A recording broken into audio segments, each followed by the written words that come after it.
Part 14. While working in the coal industry. While I was going to college, in a hurry every evening, 4 years passed by and I became a senior in college.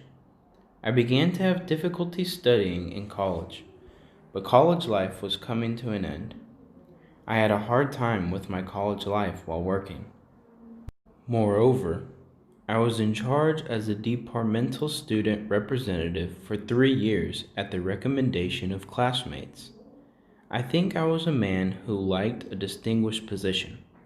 I couldn't afford to work as a student representative, but I could not say no. Maybe I took charge of being a representative in anticipation of more chances to get a scholarship. As I was a representative, I often had a chance to meet professors of the department.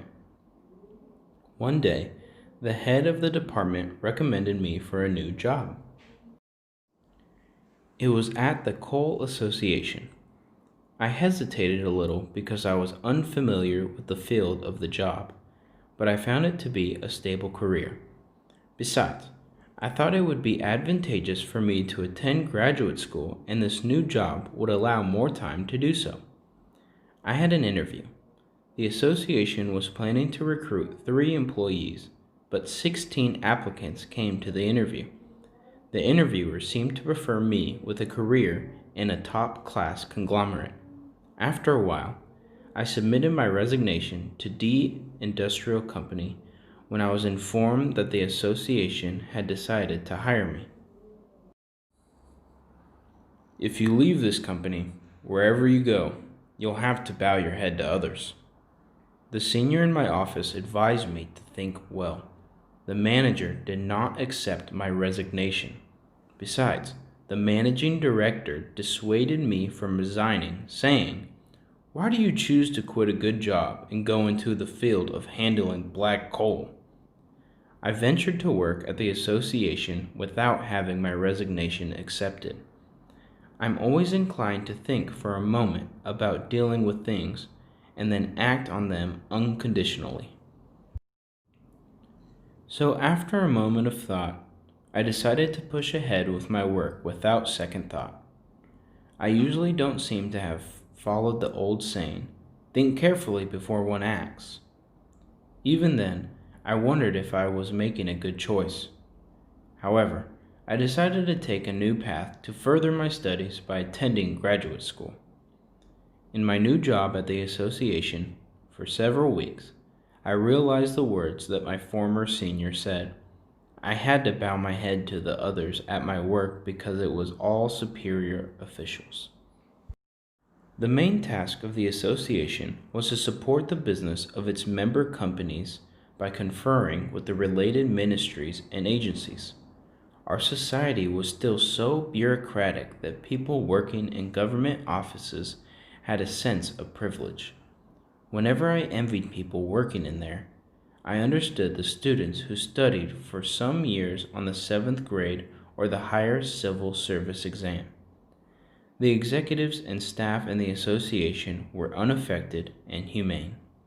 There was no fierce competition among employees that could be seen in larger companies. Here, I had time to read the newspaper during work hours, and I was able to get home from work earlier than before. Most of the work in the association was related to government policies or the improvement of the systems. The important tasks were done by the superiors, and my duties were routine and simple tasks. It was very different from the D Industrial Company work system where I was in charge of my own job. I was regretful that I had made a wrong choice in my new job. However, I asked myself if there would be a way to become a minister in the energy field in the future. I encouraged myself by making a vague dream that there would be a way if I tried hard. In the autumn, when it was good to travel, I took part in an event to visit a coal mine hosted by the association. I was in charge of assisting the event.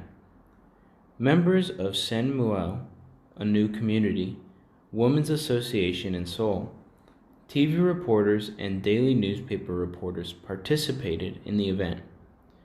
We took the train from Chongrongni Station and headed to Taebaek, Gangwon-do. On a tour of the coal mining area, we rode a small train at the mine head and drove through a dark, humid tunnel-like mine gallery. The mine gallery was less than 2 meters high. As we walked down from the small train, there was also a narrow shaft that we had to crawl along. The mining worker who was in charge of guiding visitors said that most of the mine was very narrow, and he called the mine we were visiting a tourist attraction. We went to the end of the mine gallery, which was called a blind end. It was so dark that I couldn't tell where the end was. There was a miner digging for coal. Not only his head and face, but also his whole body was black, so I could not recognize him unless I looked closely. The workers who mined coal here were called sunsimbo, the men at the end of the mine tunnel. They said nothing. They had to mine coal like a mole in a deep, dark pit. It was a terrible sight that I had never expected to see. In our country, the coal seam is formed deep underground, and there are no open pit coal mines. So, all the coal mines in our country had to be built as underground tunnels for mining coal. All the people on the field trip opened their mouths in astonishment. The coal mining was a life-threatening operation. Most of the members burst into tears when they came out of the mine head. Everyone said in chorus that the price of briquettes were less than a cup of coffee, and the briquettes were too cheap. The price of the 22-hole briquette used at home was only 150 won at the store, and the price for a cup of coffee was 500 won. We need to better value a piece of briquette. People called this place the blind end in life. It meant that it was the last job for people who couldn't adapt to the city to come and work.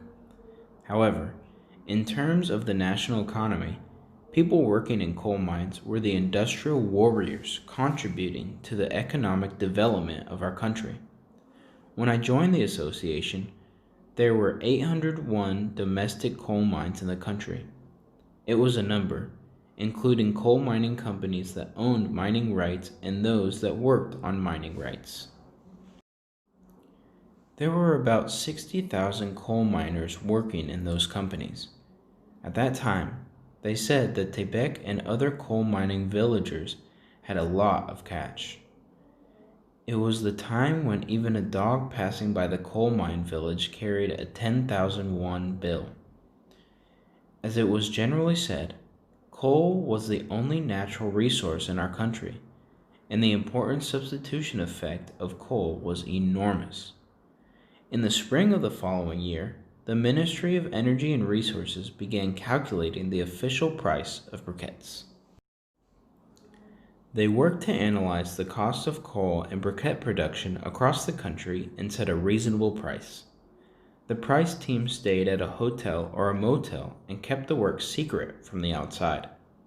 Price-related work was the most important in the coal industry, and my boss recommended me to assist in it. My boss regarded me as the right person because I graduated from commercial school and majored in accounting. A veteran worker from the corporation was on the work team. He was very happy to use me as a work assistant. Every year since then, I assisted in calculating the price of briquettes as the key man, and later I was involved in the work of calculating the price of coal as well as briquettes. I made a good use of my major there. It had been 4 years since I got married. One day in autumn, my wife complained that she could no longer live with my parents. The reason was not because of the small house or lack of money for living, but because of my father. He tormented my mother exceedingly. In any family, when a couple is in trouble, most of their children are on their mother's side. Whenever my father quarreled with my mother, I stood by her and fought for her. I was not aware that it would make my father more enraged. After many quarrels, my father became a loner in the family. No one in the family talked to my father.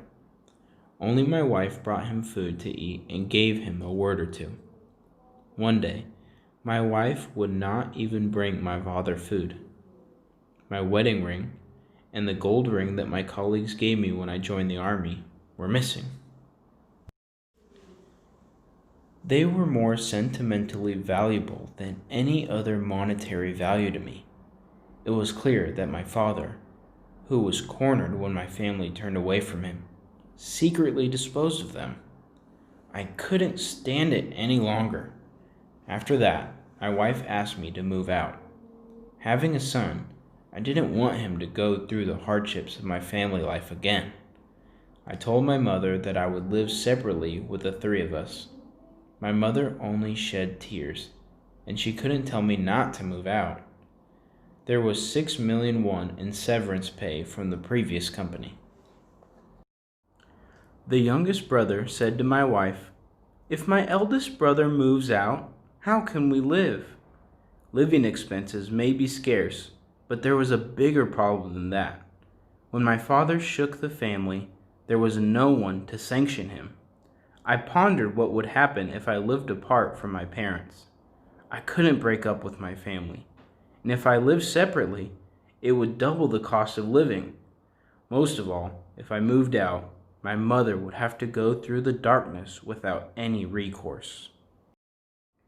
After thinking about it, I decided not to move out. I thought moving to a larger house would be better, so I went outside of Seoul to get a house. I couldn't find a suitable house in Yeongdeokpo for the money I had. After seeing billboards in the late evening, I hurried to visit the sales office of a row house on the outskirts of Bucheon. At that time, 2 to 4-story row houses were being built in style and became modern housing for ordinary people. It's not as good as an apartment, but it looked good because its interior facilities were modern.